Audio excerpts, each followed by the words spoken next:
Bonjour, bonjour et bienvenue, c'est là où 75e émission. Ça fait du bien de se retrouver. Pas d'émission la semaine dernière parce qu'on a eu des petits problèmes techniques comme vous avez pu le constater. Que Mixplay c'était en rade. Normalement tous ces problèmes devraient être derrière nous puisque nous avons une équipe de professionnels qui s'en occupent. Merci à tous ceux qui m'ont proposé de l'aide. Merci à tous ceux qui m'ont proposé des solutions. Voilà, on est de retour en ligne et on espère que ça va durer encore très longtemps. Alors voilà, écoutez, aujourd'hui on va vous parler d'une actualité assez riche avec pas mal de titres en fait, un peu de VF et pas mal de VO, des choses qui paraîtront dans les mois à venir, d'autant que Panini a lancé l'opération Flash Forward, vous le savez, et qui vont rattraper le retard pour le réduire à peu près 4 mois entre les parutions américaines et françaises. Donc les choses que je vais vous montrer là, vous allez les avoir très vite. On commence avec deux VF. Une sortie la semaine dernière et une cette semaine.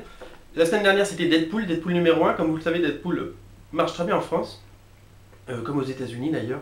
Et si bien que Panini lui donne sa série. Donc c'est le même format que Wolverine, c'est un 48 pages pour moins de 4 €, donc c'est 3,90 €, c'est ça. Et ça reprend la série normale Deadpool, celle de Daniel Way, qui est encore en cours de parution aux États-Unis. Donc voilà, c'est au dessin, c'est catastrophique. Il n'y a pas d'autre mot, je ne sais même pas comment il s'appelle le mec. Je ne comprends pas pourquoi Panini a commencé avec ces épisodes. On a vraiment l'impression que c'est un fan qui a fait ces pages-là. Les couvertures sont magnifiques. C'est du Jason Pearson évidemment. Et à l'intérieur, je ne retrouve même pas le nom du dessinateur. C'est nullissime. Ah si, c'est Sean Crystal. Je sais pas comment il a fait pour atterrir chez Marvel, mais j'ai vraiment l'impression de relire un comics des années. Je veux dire, il y a des moments, c'est dessiné, on a vraiment l'impression que c'est le mec c'est un blogueur et voilà, il nous a mis ses dessins quoi. C'est pas beau du tout. Mais bon, ça cartonne. C'est surtout que Paco Medina revient dès le prochain numéro. Donc accrochez-vous sur celui-là parce que ce sera bien. Sinon, c'est plutôt rigolo. Bon, faut rentrer dans les délires Deadpool, faut bien aimer, je sais que vous aimez bien. Voilà, tout ce que sort Panini sur Deadpool, ça cartonne, donc si vous le voyez, prenez-le parce qu'il va pas rester très longtemps. Autre sortie Panini, donc c'est de la semaine, c'est un Marvel Universe hors série numéro 9, avec la série Marvel Universe versus The Punisher, qui fait écho, si vous voulez, à la série The Punisher Kill the Marvel Universe, donc le one-shot qu'il y avait eu il y a quelques années, qui était une horreur absolue en termes de dessin, mais qui était quand même assez sympathique, et qui est publié dans l'Omnibus Punisher que vous connaissez en français. Cette série reprend l'idée, mais en fait une vraie histoire, et c'est plutôt sympathique. Parce que d'abord c'est le Punisher, et que le Punisher a souvent de belles histoires, et que moi ce que j'ai particulièrement aimé, alors d'autres vont hurler parce que c'est pas très mainstream, c'est le dessin de Goran Pavlov, qui est vraiment très très bon. Goran Pavlov nous a fait vraiment des super pages et c'est très très agréable. Il y a du Deadpool, il y a beaucoup d'humour, humour noir un peu à la Garth Ennis, hein. Ça fait écho à ce que faisait Garth Ennis à l'époque. Donc vous voyez, là il y a des couvertures qui sont vraiment très belles, notamment celle qui rend hommage au dessin de Frazetta. Voilà, donc Marvel Universe hors série numéro 9 à 5,40 €. Ne vous privez pas, ne boudez pas votre plaisir parce que c'est vraiment plutôt pas mal. Voilà, c'était important de vous le montrer. Je voulais vous montrer pas mal de VO, on va tirer en rafale parce que il y en a beaucoup, regardez, il y a tout ça. Je rachète de la VO en ce moment, voilà, il y a des très bonnes séries, donc quand il y a des très bonnes séries, il faut les acheter parce qu'il faut soutenir les choses qu'on aime. On commence avec Amazing Spider-Man numéro 656, encore par Marcos Martin, l'incroyable Marcos Martin, qui nous fait encore une fois des pages absolument à tomber par terre. Et voilà, c'est un dessinateur. Ah, je fais tout tomber. C'est un dessinateur qui va bosser sur Daredevil à partir de cet été. Et on a hâte parce que c'est vraiment un dessinateur hors pair. Et c'est vraiment un génie du dessin. Il a une science innée de la mise en scène et de l'action. Et je trouve que c'est vraiment quelqu'un d'admirable. Marcos Martin à suivre. Ultimate Spider-Man, The Death of Ultimate Spider-Man. Donc le crossover Ultimate Avengers contre les New Ultimates, c'est le numéro 2. Alors, ce qui est marrant, c'est que Lénine Francissiou a arrêté de dessiner Supérieur pour dessiner ça. Donc il nous fait des très belles pages, hein, sauf qu'il dessine même pas la moitié de l'épisode.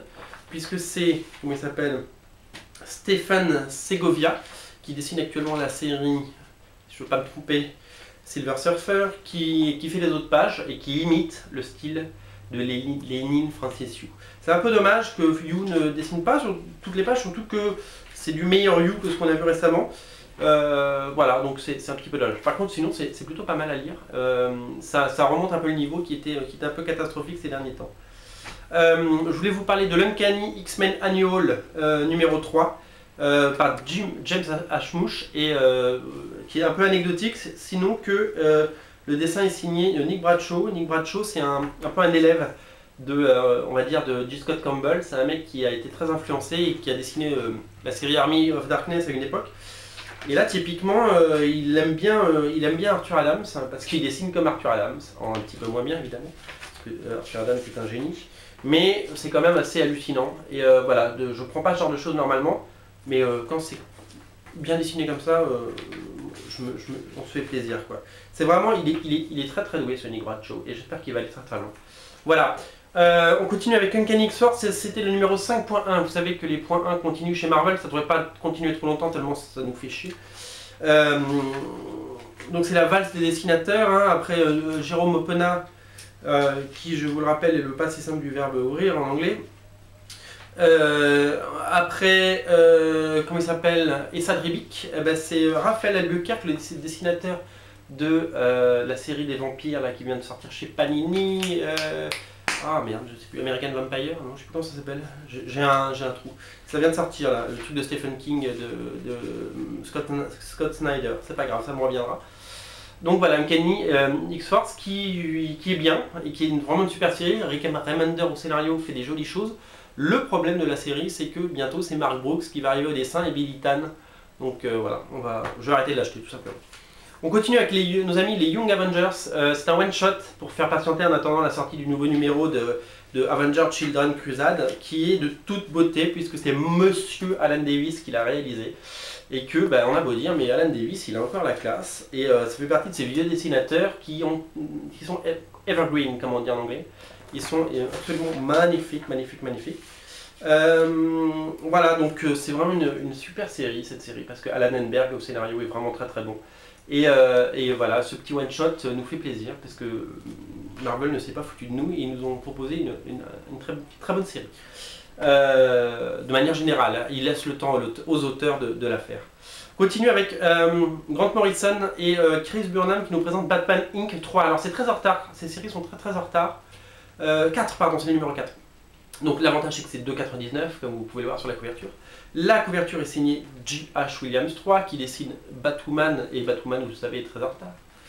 Et Chris Burnham au dessin, c'est juste un mec absolument hallucinant. Il avait fait un one-shot dont je vous avais parlé je crois l'année dernière, qui s'appelait Officer Downey, qui était vraiment super bien graphiquement. Et pour le moment c'est un sans faute cette série. D'abord le scénario est vraiment brillant. Et au dessin on a eu 3 numéros de Yannick Paquette, ou Paquette, je sais pas comment on dit, tu me le diras Yannick si tu me regardes. Et Chris Burnham maintenant qui fait des styles un peu old school etc. Puisque c'est que Grant Morrison aime bien aller fouiller dans le passé de Batman. Donc non, vraiment très bien, très très bonne série et je pense que vous allez beaucoup aimer quand elle sortira en VF. On continue avec Ultimate Spider-Man et le retour de Mark Bagley. Mark Bagley bien sûr. Il revient et il est ancré par Neil Lanning et on peut dire que c'est bien. Voilà. J'avais un peu peur parce qu'on a eu des super dessinateurs récemment sur Ultimate Spider-Man, notamment Sarah Pichelli et puis David Lafuente et surtout Chris Samney. Et j'avais un petit peu peur, donc évidemment ça va être le retour des Sinister Six comme vous pouvez le voir. Et je n'en dis pas plus parce qu'évidemment, voilà, normalement il va mourir, c'est tout ce qui doit se passer. Très très bonne série, c'est vraiment le guilty pleasure absolu, c'est 22 pages de bonheur chaque mois, enfin 2 fois par mois en ce moment même. Donc j'adore. On continue avec Marine Man numéro 4, vous savez que j'aime beaucoup Marine Man et que je trouve très sympathique parce que d'abord c'est une série qui appartient à son auteur. Et c'est surtout que c'est très inspiré, c'est très beau graphiquement. Et il faut soutenir les séries que les auteurs décident de lancer. Et c'est surtout que c'est très fun, c'est tout public, voilà, c'est une série qui prend son temps. Il y a des petits défauts, elle n'est pas parfaite, mais moi j'aime bien, elle est sympathique. Le dessin de Ian Churchill est vraiment très très bon. Voilà, moi je suis vraiment emballé par cette série, c'est déjà le numéro 4. Il y en aura au moins 6, je sais qu'il fait une pause après, je ne sais pas pour combien de temps, mais il fait une petite pause. Qu'est-ce que je voulais vous montrer d'autre? Je voulais vous montrer la sortie de FF numéro 1, donc c'est le nouveau Fantastic Four ou Future Foundation comme on dit. qui est d'une rare beauté, c'est-à-dire que Steve Epting c'est juste déchiré au dessin, c'est juste magnifique. Je ne vais pas trop suivre cette série parce que moi je suis pas très fan des 4 Fantastiques, mais je voulais voir ce que ça donnait, parce que je suis curieux par nature et que je suis un professionnel. Donc maintenant vous le savez, on sait qui est mort parce que tout le monde l'a dit, dans les 4 Fantastiques, c'était dans ce numéro, je crois même qu'il est en couverture, je ne l'ai pas dit, je ne pourrais pas me dire que c'est moi. Voilà, du coup j'ai repris, ça c'est le second printing de Fantastic Four 587, avec justement la mort d'un des 4. Et c'est vraiment très très beau, c'est vraiment incroyable. Steve Epting est vraiment très doué, et c'est marrant parce que c'est vraiment un dessinateur des années 90 que je trouvais nul sur Avengers, là, quand ils avaient leur petit blouson en cuir avec le A là, pour juste faire comme les X-Men qui avaient leur blouson en cuir avec leur X sur le côté, c'était naze. C'était complètement nul. Donc voilà, Steve Epting il a bien progressé et voilà, les 4 Fantastiques c'est plutôt agréable à lire, même comme je vous le dis, je suis pas hyper fan. On termine avec Batman The Dark Knight numéro 2 qui est lui aussi très en retard puisque je crois qu'il devait sortir en janvier et que nous sommes en fin mars. Et c'est donc écrit et dessiné par David Finch qui est à son meilleur niveau, on peut le dire, et qui est très très à l'aise dans les pages de Batman. Surtout qu'il est ancré par l'encreur de Jim Lee, Monsieur Scott Williams, et que du coup, on a tendance à se dire que on n'a plus Jim Lee au dessin, mais au moins on a David Finch. Donc c'est quand même, c'est un petit plus qu'on a, c'est quand même bien. L'histoire, elle est pas fabuleuse. C'est bien, moi vous le savez, j'étais pas hyper fan de David Finch à la base, mais je dois vous dire qu'il a bien progressé, enfin il s'est appliqué surtout, et puis surtout s'il met 2 mois pour faire un numéro ça l'aide. Et voilà, je suis assez content de cette série. Voilà, c'est pas, je sais pas si je vais aller très loin, mais en tout cas je vais prendre les premiers numéros, surtout que ça ne coûte que 2,99. Merci DC. Voilà, DC Comics a tout compris, ils font des comics à 2,99, du coup on les achète. C'est-à-dire que quand on est en boutique, on se dit, une série Marvel l'a essayé à 4 $, à 4 €, ça fait chier quoi. Une série à 3 tout de suite, ça donne envie. Voilà. Donc voilà, c'est toutes les sorties VO que vous verrez très vite en VF. Moi, la sortie VF de la semaine que je vous conseille, c'est ça. C'est plutôt sympathique. Et voilà, je vous souhaite une très bonne semaine. N'oubliez pas d'aller sur comicsplace.net. N'oubliez pas de prendre cette émission et de la mettre sur Facebook. N'oubliez pas de la mettre sur votre blog, de la podcaster comme on dit. Et puis moi je vous souhaite une très très très bonne semaine. Et je vous dis à la semaine prochaine avec plein de nouveautés. Normalement il y a du lourd. Salut, ciao.